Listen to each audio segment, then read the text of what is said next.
भगवान ब्रह्मा ने देखा कि सृष्टि कार्य में लगे रहने से वे अपना समस्त समय भगवान की सेवा में नहीं दे पाते। अतः उन्होंने अपने एक अंश से ऋक्षराज जाम्बवान रूप में पृथ्वी पर अवतार लिया। भगवान की सेवा, उनके नित्य मंगल स्वरूप का ध्यान और लीलाओं का चिंतन, यही जाम्बवान जी की दिनचर्या थी। सतयुग में जब भगवान वामन ने विराट रूप धारण कर बलि को बांध लिया, तब उस अद्भुत स्वरूप को देखकर जाम्बवान जी आनंदित हो उठे। वे भेरी बजाते हुए दिशाओं में भगवान का जयघोष करते गए और 2 घड़ियों में ही विराट प्रभु की 7 प्रदक्षिणाएं कर लीं। त्रेता में जाम्बवान जी सुग्रीव के मंत्री बने।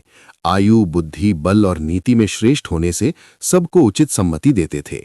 जब वानर सेना सीता की खोज में समुद्र तट पर निराश बैठी थी, तब जाम्बवान जी ने हनुमान जी को उनके बल का स्मरण कराया और लंका जाने को प्रेरित किया। श्री राम के युद्ध काल में प्रत्येक कार्य में भगवान उनकी सम्मति लेते थे। लंका युद्ध में मेघनाद की माया भी उन्हें स्पर्श न कर सकी। रावण और मेघनाद भी उनके प्रहार से मूर्छित हो जाते थे। जब श्री राम अयोध्या लौटे और राज्याभिषेक के बाद सबको विदा करने लगे, तब जाम्बवान जी ने तभी जाना स्वीकार किया जब प्रभु ने द्वापर में पुनः दर्शन देने का वचन दिया। जाम्बवान जी की इच्छा थी कि कोई उन्हें द्वंद्व युद्ध में संतुष्ट करे। भगवान भक्त वांछा कल्पतरु हैं, अतः द्वापर में श्री कृष्णचंद्र अवतरित हुए। उसी समय सत्राजित ने सूर्य की आराधना से स्यमंतक मणि प्राप्त की। श्री कृष्ण ने उसे महाराज उग्रसेन को देने को कहा, पर लोभवश उसने मना कर दिया। एक दिन उसका भाई प्रसेनजीत मणि पहनकर वन गया, जहां सिंह ने उसे मार डाला। सिंह मणि लेकर गुफा में गया, पर जाम्बवान जी ने सिंह का वध कर मणि अपने बालक को खेलने हेतु दे दी। द्वारिका में जब प्रसेनजीत न लौटा, तब सत्राजित ने श्रीकृष्ण पर आरोप लगाया।